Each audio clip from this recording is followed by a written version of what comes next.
Hello student, MSc final में इस video में हम पिछले वीडियो में हमने आरएमजीएक्स के प्रिपरेशन, उसके जनरल इंट्रोडक्शन, प्रिपरेशन तथा उसकी reactions, first acid base reaction के बारे में पढ़ा तथा सेकंड न्यूक्लियोफिलिक एडिशन रिएक्शन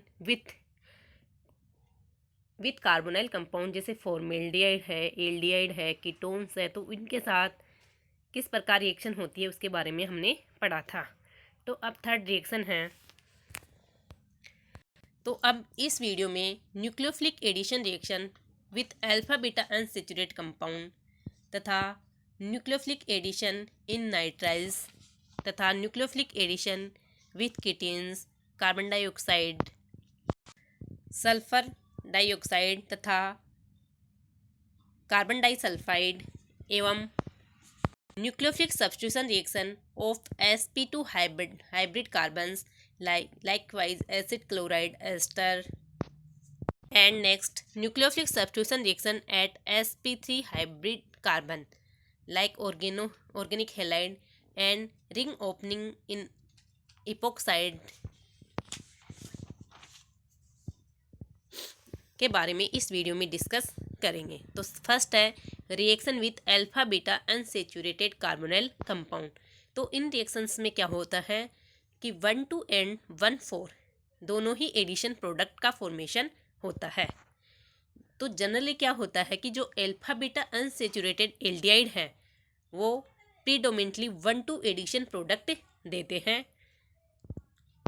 तथा जो ये रिएक्शन है इसमें जो ये अल्फा बीटा अनसैचुरेटेड एल्डिहाइड है वो CH3MgBr से रिएक्शन करेगा, तो वही न्यूक्लियोफिलिक एडिशन होगा। तो यहाँ CH3 अटैक करेगा, यहाँ CH3OMgBr, फिर उसका हाइड्रोलाइसिस कराने पर ये हमें एल्कोहल प्राप्त होगा। अतः यहाँ पर 1,2 एडिशन हुआ है। इसी प्रकार जो जनरली साइक्लिक कीटोन्स है वो भी क्या है कि 1,2 एडिशन ही देते आरएमजीएक्स की प्रेजेंस में। बट यदि reaction if alpha beta unsaturated ketones react with cuprous halide then only 1,4 addition take place, या गिलमान रेजेंट R2CuLi के साथ रिएक्शन देते हैं तो only 1 to 4 addition take place होता है। जैसे इस रिएक्शन में क्या होगा, ये बॉन्ड इधर, ये बॉन्ड इधर, तो यहाँ पर आ जाएगा पॉजिटिव चार्ज और यहाँ पर आ जाएगा नेगेटिव चार्ज। तो R तो यहाँ अटैच करेगा, MgX यहाँ अटैच करेगा, तो यहाँ MgX हो जाएगा, ये डबल बॉन्ड यहाँ आ जाएगा, यहाँ R अटैच हो जाएगा, फिर O नेगेटिव इधर, फिर ये बॉन्ड इधर ट्रांसफ़र कर जाएगा, जिससे हमें ये कीटोन प्राप्त होगा जिसमें 1,4 एडिशन होता है। तो मेन बात यही है कि यदि alpha beta unsaturated ketone copper के प्रेजेंस में या तो वो गिलमान रिएजेंट हो R2CuLi या RMgX के साथ Cu2X2 हो तो उस प्रेजेंस में 1,4 एडिशन देते हैं। इसी प्रकार जब ये कंपाउंड है ये भी CH3MgBr जो कि क्यूप्रस ब्रोमाइड के साथ फिर उसका हाइड्रोलाइसिस कराएंगे तो हमें 1,4 एडिशन प्रोडक्ट ही प्राप्त होता है। नेक्स्ट है कि साइक्लिक कीटोन में आरएमजीएक्स का अटैक किस प्रकार होता है। तो मेन इंपॉर्टेंट बात ये ध्यान रखनी है, यदि साइक्लिक कीटोन है तो उसमें जो आरएमजीएक्स का अटैक है वो less hindered face of the carbonyl group होता है।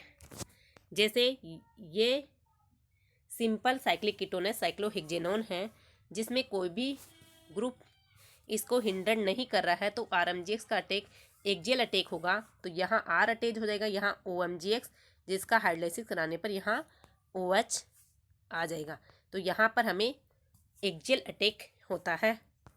लेकिन यदि यहाँ पर CH3 ग्रुप जुड़ा हुआ है तो ये फेस क्या हो गया, इधर से ये हो गया हिंड्रेड फेस हो गया। तो जो CH3 है, CH3MgR का CH3 ग्रुप है वो किधर से अटैक करेगा, लेस हिंड्रेड फेस से अटैक करेगा। तो इधर से अटैक करता है तो CH3 आएगा और OH आएगा, तो इसमें इक्वेटोरियल अटैक होगा।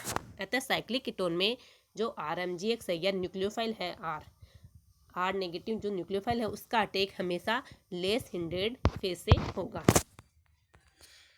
नेक्स्ट इसमें मोस्ट इम्पोर्टेंट क्या है कि nature of the product also depends on the nature of Grignard reagent. इस पर भी डिपेंड करता है। यदि जो गिग्नार रिएजेंट दिया हुआ है वो बल्कि ग्रुप है तो उसमें अटैक हमेशा लेस हिंड्रेड फेज से ही होगा, अर्थात उसमें इक्वेटोरियल अटैक होगा। तो जैसे ये टर्सी ब्यूटिल मैग्नीशियम ब्रोमाइड है तो ये इधर से इक्वेटोरियल अटैक करेगा, और जैसे ये CH3MgBr है तो ये एक्सियल फेज से अटैक करता है। नेक्स्ट रिएक्शन है एडिशन रिएक्शन विथ कीटेन, carbon dioxide, sulphur dioxide and carbon disulphide. तो कीटेन के साथ तो ये कीटेन है तो इसमें क्या है कि इस बॉन्ड के इलेक्ट्रॉन इधर ट्रांसफर होंगे तो इस पे आएगा पॉजिटिव चार्ज और इस पे आएगा नेगेटिव चार्ज। इसी प्रकार आर पे आएगा नेगेटिव, MgX पे आएगा, Mg पे आएगा पॉजिटिव। तो ये न्यूक्लियोफाइल यहाँ अटैक करेगा जिससे न्यूक्लियोफिलिक एडिशन रिएक्शन होगी और इस पे MgX अटैच हो जाएगा, तो जिससे हमें ये प्राप्त होगा। फिर इसका हाइड्रोलाइसिस करवाएंगे, हाइड्रोलाइसिस करवाने पे ये जो OMgX है वो OH में चेंज हो जाएगा। लेकिन यहाँ पर क्या है कि कीटोइनोल समावेता होगी तो इससे ये बॉन्ड के इलेक्ट्रॉन यहाँ ट्रांसफ़र और ये इलेक्ट्रॉन यहाँ ट्रांसफ़र हो जाएंगे, जिससे ये कीटोन में चेंज हो जाता है। इस प्रकार कीटीन भी न्यूक्लियोफिलिक एडिशन देता है। इसी प्रकार कार्बन डाइऑक्साइड में इसमें भी क्या होगा कि इस बॉन्ड के इलेक्ट्रॉन इधर शिफ्ट हो गए तो यहाँ पर नेगेटिव चार्ज, यहाँ पर पॉजिटिव चार्ज, इसी प्रकार यहाँ पर पॉजिटिव, यहाँ पर नेगेटिव। तो ये बॉन्ड के तो ये जो न्यूक्लियोफाइल है वो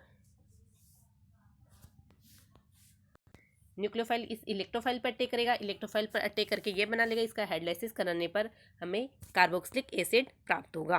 इसी प्रकार सल्फर डाइऑक्साइड पे इसमें न्यूक्लियोफाइल आर नेगेटिव ये अटैक करेगा सल्फर एटम पर जो कि इलेक्ट्रोफाइल है, और इसका करवाने पर हम फिर इसका हाइड्रोलाइसिस करवाएंगे तो हमें एल्केन सल्फिनिक एसिड प्राप्त होगा। कार्बन डाइसल्फाइड में भी क्या होगा, इसमें इसके इलेक्ट्रॉन इधर ट्रांसफर होंगे क्योंकि कार्बन की इलेक्ट्रॉनिटी सल्फर की अपेक्षा कम होती है, अतः इलेक्ट्रॉन सल्फर की ओर ट्रांसफर हो गए थे। कार्बन पर पॉजिटिव चार्ज था, सल्फर पर नेगेटिव चार्ज आएगा, तथा इसी प्रकार मैग्नीशियम पर पॉजिटिव चार्ज था, आर पे नेगेटिव चार्ज आएगा। तो ये न्यूक्लियोफाइल अटैक करेगा कार्बन एटम पर, जिससे RC++S बनेगा, जिसका हाइड्रोलाइसिस करवाएंगे तो SMgX SH में कन्वर्ट हो जाएगा और थायोनिक एसिड बनेगा। इस प्रकार ketene, carbon dioxide, sulphur dioxide, carbon disulphide पर न्यूक्लियोफिलिक एडिशन रिएक्शन होती है, जो कि सेम पैटर्न में ही होगी।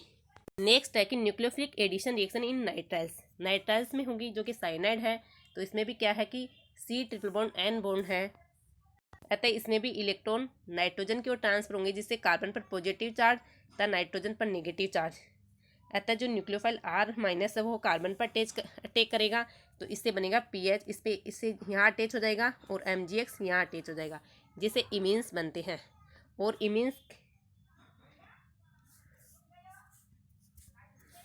और फिर इमीन्स के हाइड्रोलाइसिस द्वारा कीटोन्स का निर्माण होता है। इसी प्रकार एसीटोफिनोन को इस विधि के द्वारा बनाया जाता है, जिसमें बेंजीन मैग्नीशियम ब्रोमाइड है, जिसकी अभिक्रिया मिथाइल साइनाइड से करवाएंगे। तो मिथाइल साइनाइड से करवाएंगे तो क्या होगा कि यहाँ पर नेगेटिव चार्ज, यहाँ पर पॉजिटिव, यहाँ पर पॉजिटिव चार्ज, यहाँ पर नेगेटिव। तो ये क्या अटैक करेगा, ये इस पे अटैक करेगा, तो जो पीएच ग्रुप है यहाँ जुड़ेगा और MgBr यहाँ जुड़ेगा। फिर इसका हाइड्रोलाइसिस कराने पर यहाँ से ऑक्सीजन आ जाएगा और जिससे हमें एसीटोफिनोन प्राप्त होगा। इसी प्रकार एडिशन रिएक्शन है इमीन्स के साथ।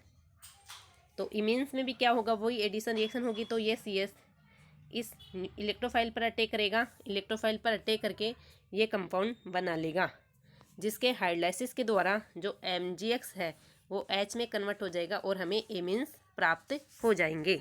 नेक्स्ट है न्यूक्लियोफिलिक सब्स्टिट्यूशन। ये तो हमने पढ़ी न्यूक्लियोफिलिक एडिशन, जो कि कार्बोनाइल के साथ अल्फा बीटा अनसैचुरेट कार्बोनाइल कंपाउंड के साथ कीटीन्स के साथ, कार्बन डाइसल्फाइड के साथ, कार्बन डाइऑक्साइड के साथ, सल्फर डाइऑक्साइड के साथ, इमीन्स के साथ, नाइट्राइल्स के साथ, इनके साथ RMGX न्यूक्लियोफिलिक एडिशन रिएक्शन देता है। लेकिन जैसे एसिड क्लोराइड है, एस्टर है, कार्बोनेट है, इनके साथ न्यूक्लियोफिलिक सब्स्टिट्यूशन टेक प्लेस होती है और इन रिएक्शंस में एल्डिहाइड बनता है, कीटोन बनता है या एल्कोहल बनता है। जैसे ये है RC डबल बॉन्ड OL, जहाँ पर जो लिविंग ग्रुप है वह कोई हेलाइड हो सकता है या OR हो सकता है, एल्कोक्सी ग्रुप हो सकता है। इसकी अभिक्रिया R-MgX से कराएंगे तो CO बॉन्ड की CO बॉन्ड में ऑक्सीजन की इलेक्ट्रॉन नेगेटिविटी ज़्यादा होने के कारण इलेक्ट्रॉन ऑक्सीजन की ओर ट्रांसफर होंगे, जिससे ऑक्सीजन पर नेगेटिव चार्ज था, इस कार्बन पर पॉजिटिव चार्ज आएगा। तब मैग्नीशियम मोर इलेक्ट्रोपॉजिटिव होने के कारण इस पर पॉजिटिव चार्ज था, इस पर नेगेटिव चार्ज आएगा, अतः ये इस पर अटैक करेगा। तो अटैक करने के बाद में यह इस पर अटैच हो जाएगा तथा ऑक्सीजन के साथ MgX अटैच होएगा।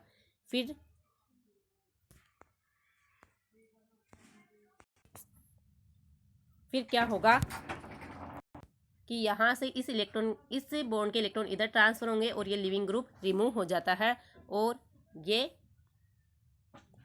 कार्बोनिल कंपाउंड बनाता है। यदि R-MgX एक्सिस में दिया हुआ हो तो ये कार्बोनिल कंपाउंड में वापस अटैक करता है और वापस अटैक करने के बाद में तो ये इसी प्रकार यहाँ वापस अटैक करेगा, यहाँ OMgX बन जाएगा और यहाँ R- आ जाता है। तो फिर इसका हाइड्रोलाइसिस करेंगे तो OH आ जाएगा, जिससे हमें एल्कोहल का फॉर्मेशन होता है। अतः इसमें एल्डिहाइड भी बनता है, कीटोन भी बनता है और एल्कोहल भी बनता है। यदि R-MgX एक्सिस में दिया हो तो एल्कोहल का फॉर्मेशन होगा और यदि 1 मोल R-MgX दिया हो तो कार्बोनिल कंपाउंड का फॉर्मेशन होता है। जैसे ये कंपाउंड दिया हुआ है तो इसमें अगर RMgX की रिएक्शन कराएं तो इसमें ये इलेक्ट्रॉन इधर ट्रांसफर हो जाएंगे, यहाँ पॉजिटिव चार्ज, यहाँ नेगेटिव चार्ज। फिर ये इस पर अटैक करेगा। अटैक करने के बाद में O के साथ तो MgX जुड़ जाएगा और इसके साथ CH3 अटैच हो जाता है। फिर क्या होगा कि इस बॉन्ड के इलेक्ट्रॉन इधर माइग्रेट करेंगे और ये इलेक्ट्रॉन इधर माइग्रेट करते हैं। तो इधर माइग्रेट करने पर यहाँ पर तो डबल बॉन्ड आ जाएगा और यहाँ CH3 आ जाएगा और ये नेगेटिव होने का यहाँ हाइड्रोलाइसिस होकर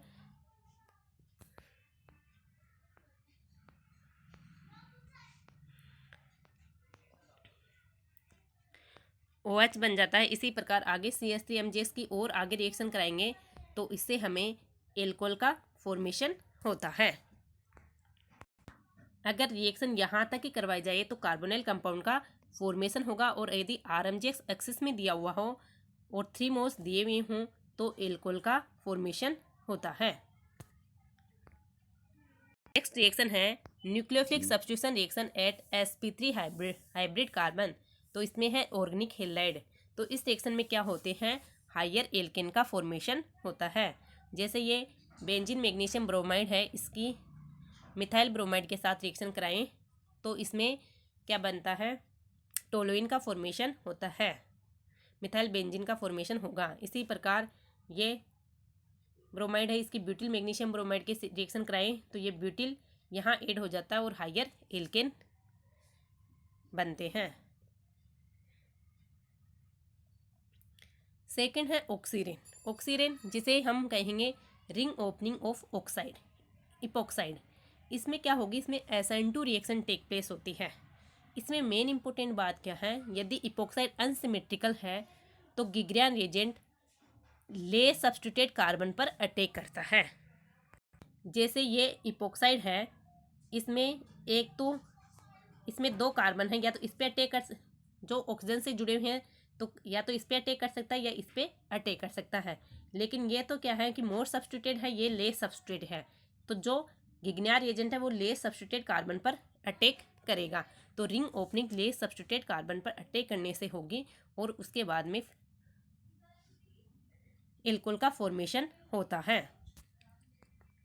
मेन इंपॉर्टेंट बात ये भी ध्यान रखनी है कि यदि कि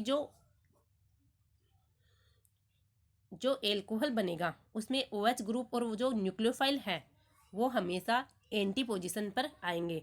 यदि एल्कोहल वेज पे आ रहा है तो वो डेज पे आएगा, यदि डेज पे आ रहा है तो वेज पे आएगा। तो ये जैसे दिया हुआ इपोक्साइड किस पे है, इपोक्साइड वेज पे है, तो जो आने वाला न्यूक्लियोफाइल है वो डेज पर अटैक करेगा। तो ये डेज पर अटैक कर गया तो ये एच किस पे चला जाएगा, वेज पे चला जाएगा। तो ये वेज डेज पे अटैक हुआ तो ये OMGX किस पे चला जाएगा, वेज पे चला जाएगा, जिससे हमें OH प्राप्त होगा। तो इससे स्पष्ट है कि OH और CH3 दोनों एक दूसरे के एंटी हैं, अर्थात हम कह सकते हैं ring opening in epoxide by nucleophile take place via anti और ट्रांसमीनर। इसी